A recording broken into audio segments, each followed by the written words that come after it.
藤義治と申します。よろしくお願いいたします。第28回卒業生です。外務省の専門職試験に合格し、1980年に外務省に入省しました。その後は国家公務員として外務省と在外勤務を繰り返して約40年間勤務いたしました。インドネシア語を専門語学としております。そのため2年間インドネシア大学とガジャマダ大学という現地の大学に語学留学いたしました。本省勤務につきましては、インドネシアやマレーシアを担当する南東アジア第2課というところに長く勤務しております。経済協力関係では JICA を担当する技術協力課に勤務いたしました。南東アジア第2課の地域調整官というポストがあるんです。その時代には EPA 経済連携協定とか RCEP 包括的経済連携協定の交渉官を務め、二国間会議や国際会議に参加いたしました。また一般財団法人フォーリンプレスセンターというところに、これ外務省の外学団体ですけれども、この団体に出向して、外国人の特派員の取材のお手伝いをしております。在外の勤務につきましては、先ほど言いました語学留学をしたこともあって、留学後すぐにインドネシア大使館、日本大使館、ジャカルタにあります日本大使館に勤務をしております。その後もジャカルタに2回勤務しましたので、計3回。また、スラバイの総領事館に総領事として勤務しましたので、インドネシアにつきましては約10年間勤務しています。その他の在外勤務につきましては、アメリカについてはロサンゼルスの日本総領事館、それからシカゴの日本総領事館に勤務して、合計で約6年間。からマレーシアの日本大使館に2年間、最後はモーリシャスというところの初代の駐在大使を3年間務めました。退官後は仁愛大学という私立大学ですけれども、そこの客員教授として現在は教鞭をとっています。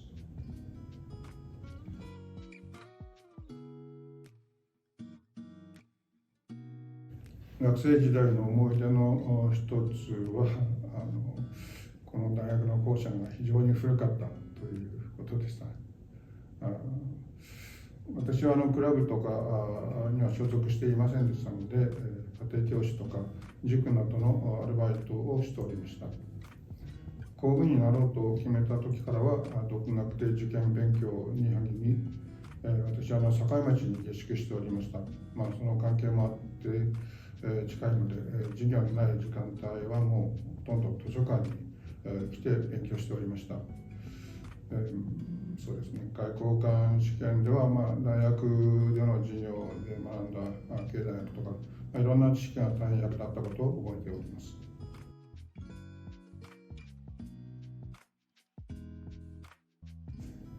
まず中学校の頃からもう人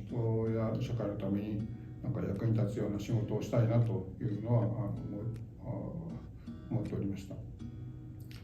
英語とかですね、それから社会、歴史とか地理ですねが好きな科目でしたので、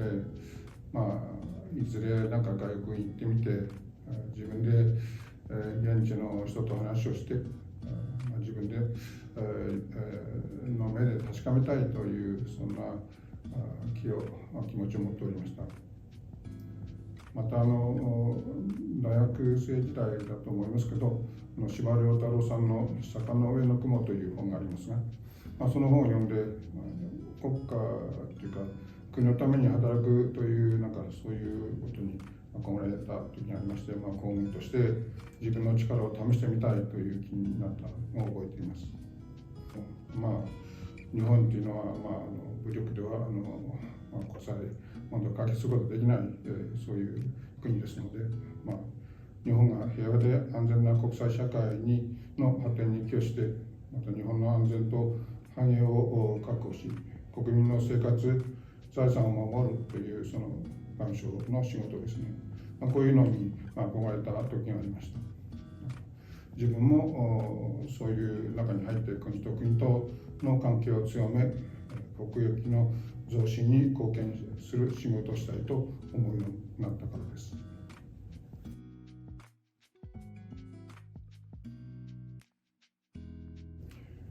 外務省というのはですね、語学スペシャリストを抱えているそういう組織であります。世界にはですね、国連の公用語と言われている英語、フランス語、スペイン語、中国語、ロシア語、アラビア語の6カ国語がありますけれども、それ以外にもたくさん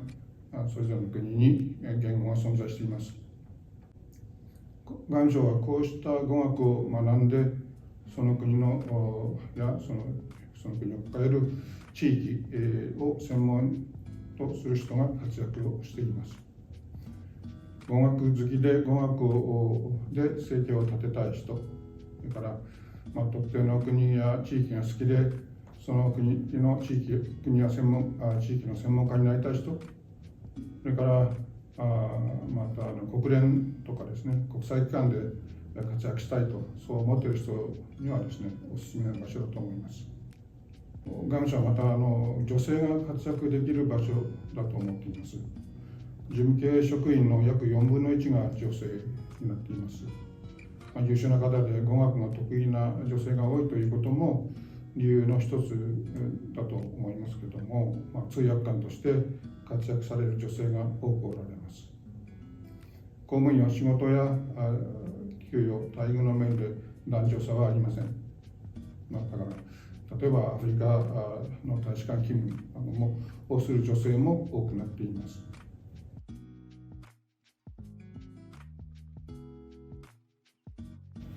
インドネシア大使館やマレーシア大使館に勤務しているんですけれども、この時は私は主に広報文化班で勤務しております。日本の対日論調とか報告を統計することとかですね、それから対日理解の促進のために日本の文化の紹介を行う仕事を行っていました。この2つの国、マレーシア、インドネシアで勤務した時の印象で残っていることは、そうですね、3つぐらいあります。1つは、まずはこれらの国はイスラム教徒の国がたくさんいるという国ですね。インドネシアでは国民のそうですね、約87% がですね、イスラム教を信じているので、世界最大のイスラム教国となっています。マレーシアはイスラム教を連邦の国家として指定されているところですね。毎日、お祈りや断食が声が聞こえてきますし、断食などのそういう習慣も行われています。そういうイスラム教徒の人たちの生活習慣を目の当たりにして、多くの方々は非常に敬虔で穏健であるということを知りました。それから例えばモスクですね、モスクで礼拝する場合にはですね、信者は必ず手足を洗うんですね。それは例えば日本では神道で我々が神社にお参りするときに、手水屋で、手を洗いますよね。そういうものと似ているんですね。やっぱりお祈りするときはちゃんと身を清めるという、そういうのは我々が感じていることはイスラム教徒の方も分かると思います。それから2つ目ですけど、これらの国は多民族国家ということです。インドネシアではジャワ人、スンダ人、バリ人、アチェ人、ナンカオ人、たくさん種族がいます。また中華系のインドネシアの人もおられますので、こういう方は経済の実権を握っていて、妬みとかを買いやすいところもあるんですけども、いずれにしても今はインドネシア共存してやっています。またインドネシアの他にもマレーシアもですね、マレー系、それから中華系、インド系の民族がいて、この国もそういう人たちが平和に共存している国です。これらの国々の中では、各種族が言葉、習慣、文化などが異なっています。例えば結婚式とかですね、から食べ物、から踊りとかで歌とかですね、非常に異なっていますよね。こういうのは非常に見ても面白いし、聞いても面白かったです。こうした多様性というのがこれらの国々の力になっていると私は思っています。最後はアモクという言葉です。アモクは AMOK という書きますけども、マレー語から英語になった言葉です。意味は錯乱状態を表す言葉です。マレーシアはイギリスの植民地でしたけども、当時のそのイギリス人がマレーシア人を見てですね、そのアモクという状態を見て、驚いたのではないかなと私は思っているんですけども、マレーシアの日系の企業の幹部の方から聞いた話です、アモクの話ですが、その企業の製造業で、現地の女性を雇用して、工場でながら作業で製品を作るという、そういうところですけども、交易のある若い女性がですね、それまではですね、採用されるまでは、おそらくその田舎で、家族と共に穏やかな生活をしていたんだと思います。から、働き始めてですね、毎日そのベルトコンベヤーに流れてくる、その一定の速度で流れてきてくるそのものですね、それに部品をつけるという作業、毎日単純な作業だったんだと思いますけども、ミスをしてはいけないとかですね、だからやっぱりそういう仕事が負担だったかもしれませんけど、ある時ですね、その女性の緊張の糸がプツンと消えてしまったですね。そしたらその女性はもう発狂したというか、そんな感じになってですね、工場内をわめきながら走り回ったという、そんなことがあったそうです。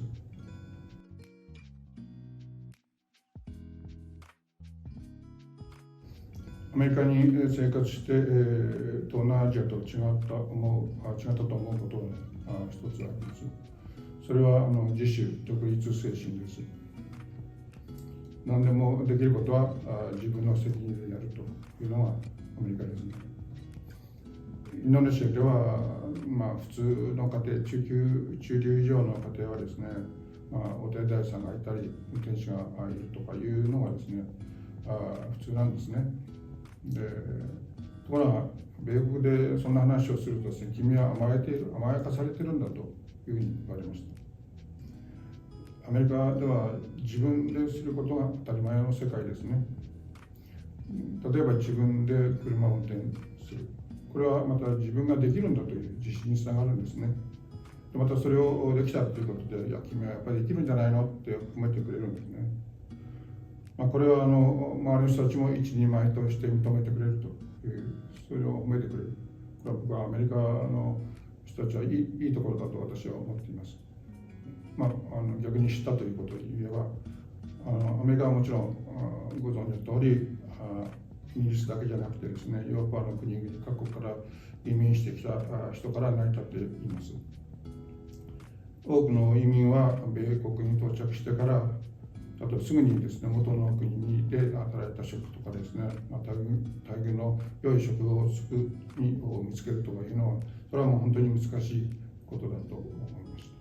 た。あとそういう中でですね、厳しい状況の中で一生懸命働いておられるんですね。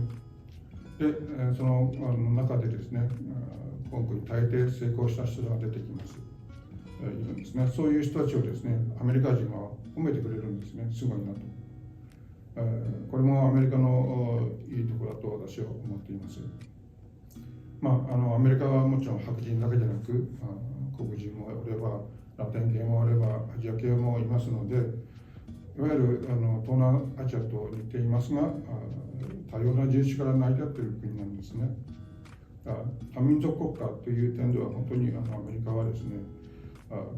活力がある国だと思っています。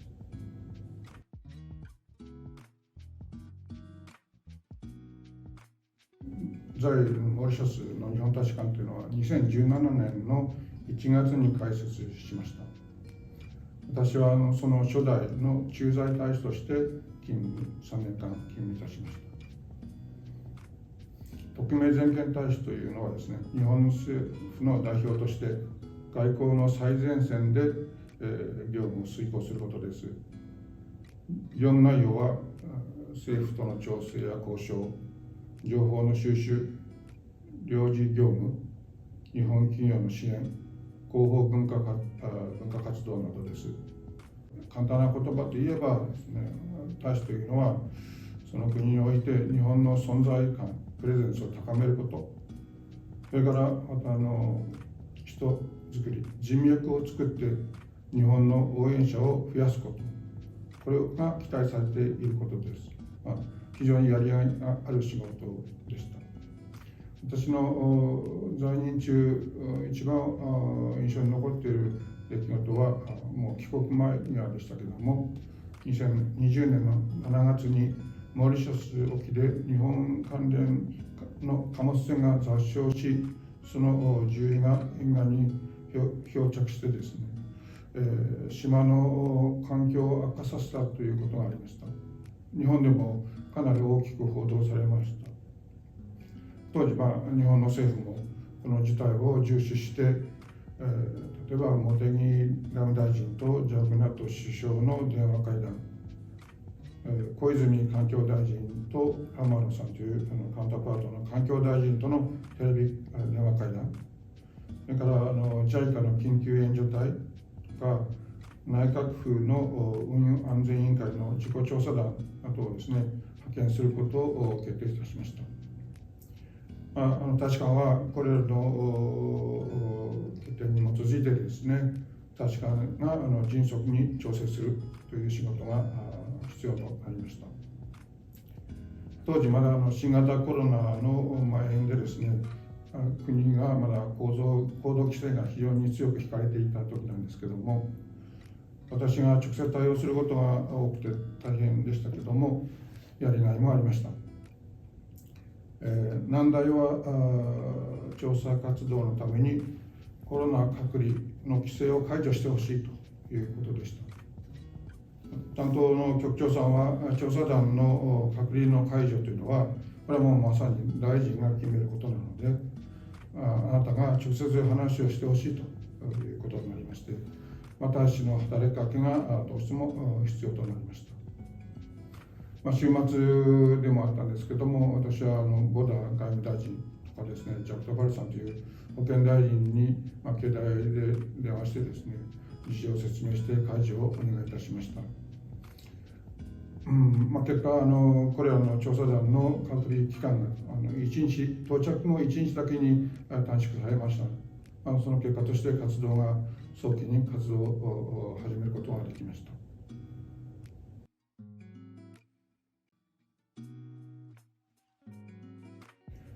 東南アジアというのは多様性の世界です。これは先ほどお話をしたことですけども、多民族国家、それぞれの民族の文化、言語、習慣に違いがあります。でも、その違いがあって非常に魅力的で面白いものです。こういう文化、習慣、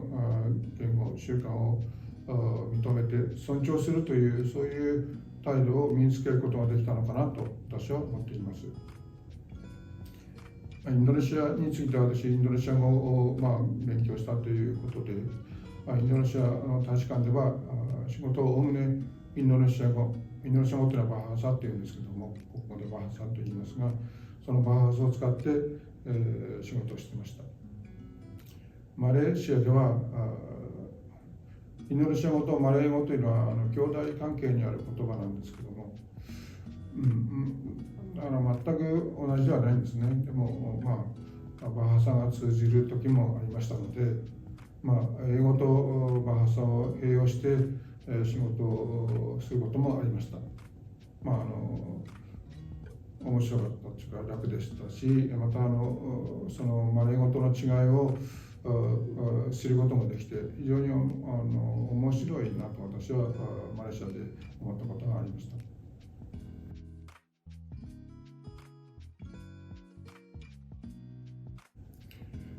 日本の強みというのは長い歴史を誇る伝統文化や習慣があることだと私は思っています。例えば佐渡に魅了されて京都に行って学ぼうとしている欧米人がいます。ロサンゼルス時代ですけども、私は高円宮殿下がロサンゼルスに来られたことがあるんですけども、当時そのお供として、案内役として、例えば日本の根付ってありますけど、小物の細工ですね、根付を収集しているアメリカ人がいるんですね。そういう人のところに案内をして、アメリカ人でもですね、日本の根付を評価するという、そういう方がいるということを知りました。また、これは最近の話ですけども、ある会食の席上、モーリシャスの駐在のフランス大使のご婦人です、この方は。その彼女は江戸時代の日本とフランスとの交流についてお話をしてくれました。この方はインテリで、学者なんですけども、休職して、夫と共にこのモーリシャスで仕事をしている方ですが、彼女は例えば江戸時代の話ですね、当時の伊万里、有田焼、伊万里というのはフランスで非常に人気があったんですけども、貿易商が輸入するその伊万里のお皿ですねはですね、包装されているんですけど、その包装紙の多くがですね、浮世絵が描かれていたんですね。で、その浮世絵を見て、これはと思った方が増えてきたんですね。で、伊万里ではなく浮世絵を注文するフランス人が増えたんです。で、その浮世絵がですね、フランスの社会に広まっていたんですという話をされていまして、その後私たちが学んで、もしかしたら世界史で学んだことかもしれませんけど、浮世絵がフランスの絵画、印象派に影響を与えたということがありましたけども、そういう流れになっていったんですよという話をされていました。もちろん日本人だけじゃなく、欧米人だけじゃなくですね、いいものはいいと、優れたものは優れたということは、評価されるということですよね。だからもっと日本人は自国の伝統文化にもっと自信を持っていいものだと私は思いました。それから日本人は勤勉で知られています。本当に日本人は真面目だねということをおっしゃっている方が多かったですけど、そういう日本人が作る製品は非常に信用されています。これもモーリシャスの話のエピソードですけど、モーリシャスでは日本の中古車が人気があるんですね。新車よりも中古車がいいっていう方が多いんですよ。で、年間8000台ほど日本から輸入されています。で、なぜって私は聞いたんですけども、そうした答えはですね、それはその車が日本製だからと。中古車であっても、それから例えばその窓とかダッシュボードとかいろんなところに飾りとかですね、日本語が書いてありますよね。まさにそれが日本車の証拠だ。だから間違って部品がどっかの国のもので組み立てられたものじゃないということが分かるからいいんだということを言っておりました。それからこれは課題の方ですけども、私は単一民族で、まとまっているということは、いいこともたくさんあると思いますが、強みでもあると思うんですけど、弱みでもないかというふうにも思います。外国の多様な考えや異なった文化を認め合って共存していくこと、これができれば日本はさらにもっと活発化し、魅力的な国になれるのではないかと考えています。これからの日本を背負う若者世代の方々にはですね、多様な価値の大切さを深く理解してもらいたいということと、そういう方々に日本の一層の国際化、国際交流や国際協調路線の舵取りをお願いしたいなと思っております。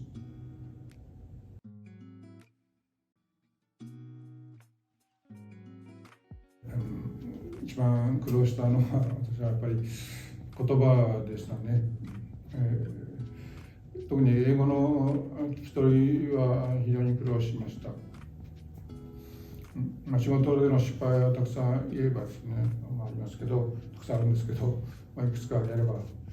インドネシアのとか政府の高官の英語、インドネシアの名前の英語が聞き取れになってですね、報告電報が書けないということがありました。そういうこともあってですね、私はもっと英語を勉強しようというか、英語の力をつけたいと思って、学校、語学学校に行ったりとかですね、勉強して、また英検1級とか、国連の特 A とかですね、通訳官の資格などを取ったんですけども、それでもですね、やっぱり聞き取りは大変でしたね。会議の国際会議だとなるとですね、会議を準備するのも大変なんですけど、会議を報告するのはもっと大変ですね。なんで、もう一緒に大体何人かおられますので、そういう方にお願いして、こっちの部分をお願いねとか言って、聞き取りの時にはですね、記録取りで、本当にたくさんの方にご迷惑をかけたことがありました。英語で行われる会議というのは本当に注意が必要だし、聞き取りは本当に大変なことだと思っています。それから、インドネシア語でもたくさん失敗をしています。例えばインドネシア語でですね、これは L と L、ロンドンの L とローマンの L ですね。発音が違うと、もう意味が全く異なることがあるんですね。これも失敗の一つは、インドネシアを訪問されたその日本の政府の高官のご婦人が、そのあるインドネシアの女性の大臣を訪問して会談する時があったんですけども、その時に、私も通訳として投稿したんですが、その L と L というか、この発音を間違えまして、その大臣から何その意味はとかいう感じで聞き返されたことがありましてですね、通訳のその信頼性を失ったことがありました。この発音の問題とはまた別ですけども、来日したインドネシアの外務大臣のために開催された、おそらく経団連が主催した昼食会だと思うんですけども、その昼食会の会場その場でですね、私その日本側の来賓、その記憶がはっきりはしてなかったんですが、外務大臣だと思うんですけど、外務大臣のスピーチの通訳をやってくださいとその場で言われたんですけども、全く予想していなかったのでですね、ご接点も本当に上がってしまって、平常心を失って、頭の中が本当に真っ白になってしまうと。口から言葉が出てこないというようなことがありました。その時は先輩がとっさに手を出して助けてくれたんで問題はなかったんですけども、通訳をしていろんなプレッシャーを感じることが、偉い方になればなるほどいろんな機会やプレッシャーがかかることが多かったんですけど、もちろん今でもまだ大変だと思ってますが、平常心を保つこと、これは本当に難しいことだと思っています。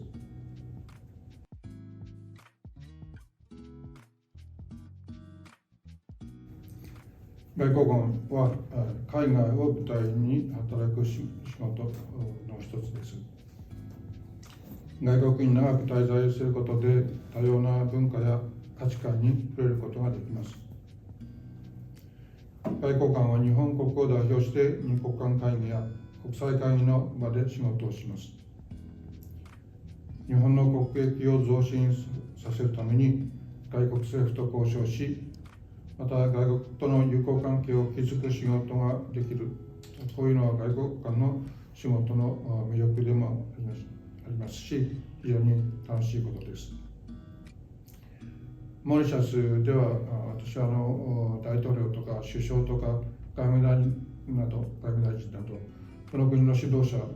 に直接話をして、働きかけることができました。自分でも今思うと日本とこのモーリシャスの間の外交史、交流史を作るそういう作業、仕事に携わっているんだと思って非常にやりがいを感じました。